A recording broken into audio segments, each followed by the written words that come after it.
तो दोस्तों, तो आप लोग कैसे हैं? आई होप आप लोग अच्छे होंगे। आज हम देखेंगे इस वीडियो में कि भारत के संविधान में जो है सूचियों का वर्णन जो किया गया है, उन पर एक एक करके हम 12 की 12 सूचियों पर चर्चा करेंगे और आपके नॉलेज को बढ़ाने की कुछ कोशिश करेंगे।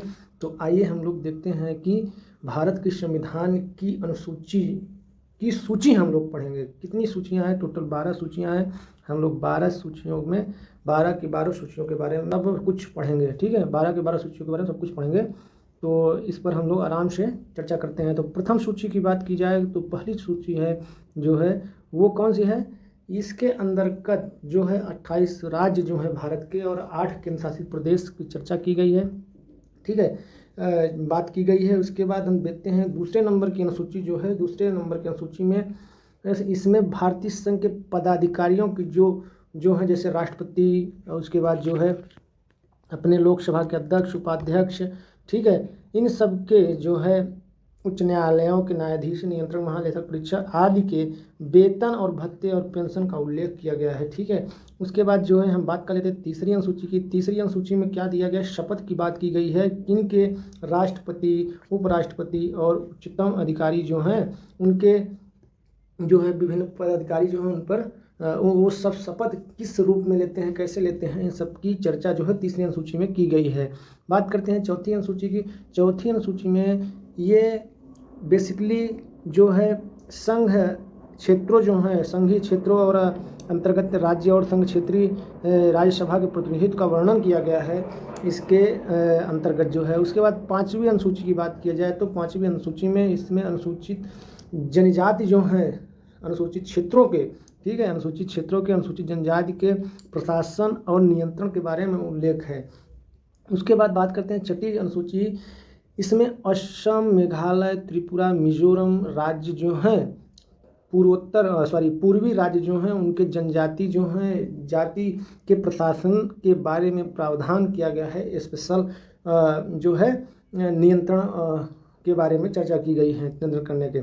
फिर सातवीं अनुसूची के अंतर्गत जो है शक्तियों का बंटवारा किया जाता है। ठीक है, इसके अंतर्गत 3 सूचियां हैं। पहली अनुसूची जो है संघ सूची है, दूसरी राज्य सूची है और तीसरी समवर्ती। संघ सूची बेसिकली उसे बोलते हैं जो केवल और केवल उन विषयों पर केंद्र सरकार का ही जो है जिम्मेदार होते हैं। केंद्र सरकार ही उस विषय को देखा करती है। तो ये बेसिकली इसके अंतर्गत 100 विषय हैं। इन विषयों पर कानून बनाने का अधिकार केवल केंद्र को होता है। तो संविधान के लागू होने के समय 97 यानी 97 विषय थे और वर्तमान में कितने हैं? 100। राज्य सूची में बात करते हैं, ये 61 विषय हैं। इस पर केवल और केवल जो है कानून बनाने का अधिकार जो है किसका है? राज्य का है। केवल राष्ट्रपति के संबंधित मामलों में केंद्र भी कानून बना सकता है। ठीक है, बाकी ऐसा अधिकार नहीं है। और वर्तमान में जो है इनमें 61 विषय हैं और संविधान लागू के समय में 66 यानी 66 विषय थे। ठीक है, तो हम लोग बात करते हैं लास्ट अनुसूची, तीसरी अनुसूची की, तीसरी समवर्ती सूची की। इसमें कानून बनाने का अधिकार राज्य और केंद्र दोनों को होता है, परंतु विषय समान होने पर केंद्र सरकार द्वारा बनाया गया कानून जो है मान्य होगा। राज्य द्वारा बनाया गया कानून केंद्र द्वारा बनाने के बाद समाप्त हो जाता है। ठीक है, सपोज मान लीजिए किसी भी विषय पर जो है केंद्र सरकार ने अपना जो है कानून बनाया, बट अगर कुछ अनबन हुआ दोनों राज्यों, दोनों सरकारों के बीच, तो उस पर केंद्र दोबारा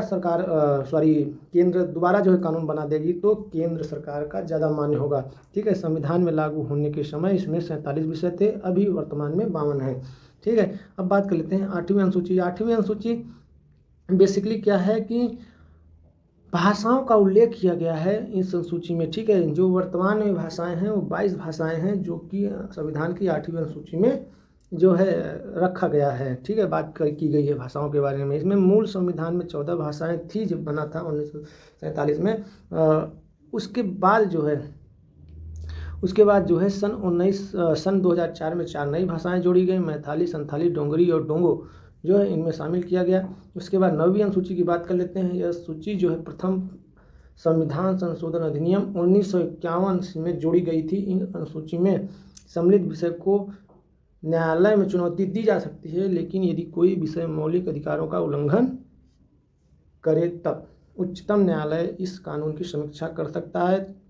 अभी तक 9वीं अनुसूची में 283 अधिनियम हैं। इनमें राज्य सरकार द्वारा संपत्ति अधिकरण का उल्लेख प्रमुख है। ठीक है, तो 10वीं अनुसूची के बारे में हम लोग बात करते हैं। 10वीं अनुसूची क्या बोलता है कि 92 संविधान संशोधन 1985 द्वारा मूल संविधान जोड़ा गया। इस संविधान में दल बदल से संबंधित कानूनों का उल्लेख किया गया। ठीक है, और 11वीं सूची जो है पंचायती राज से है, जिसको 73वें संविधान संशोधन 1992 द्वारा मूल संविधान में जोड़ा गया। यह पंचायती राज से संबंधित है। बात करते हैं 12वीं अनुसूची, जो कि इम्पोर्टेंट भी हो जाता है। ये स्थानीय जो बोलते हैं नगरीकरण से संबंधित, जैसे पंचायती राज्य है ये नगर से संबंधित होता है। इसमें यह अनुसूची 74 यानी 74वें संविधान संशोधन 1992 द्वारा मूल संविधान में जोड़ा गया। इस शहरी क्षेत्रों के स्थानीय स्वशासन के संबंधित है। इसमें 18 विषय हैं। ठीक है, इसमें 29 विषय था इसमें पंचायती राज में।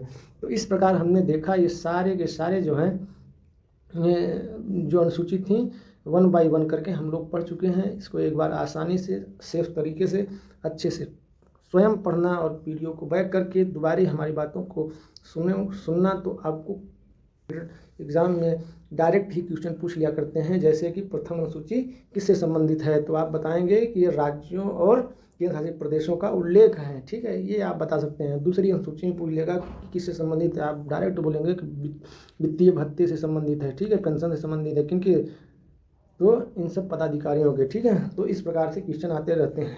तो आई होप आप लोग समझ गए होंगे, और समझ गए हैं तो एक छोटा सा लाइक और सब्सक्राइब करना चैनल को हमारे मत भूलना। तो इसी के साथ इस वीडियो को समाप्त करते हैं। धन्यवाद।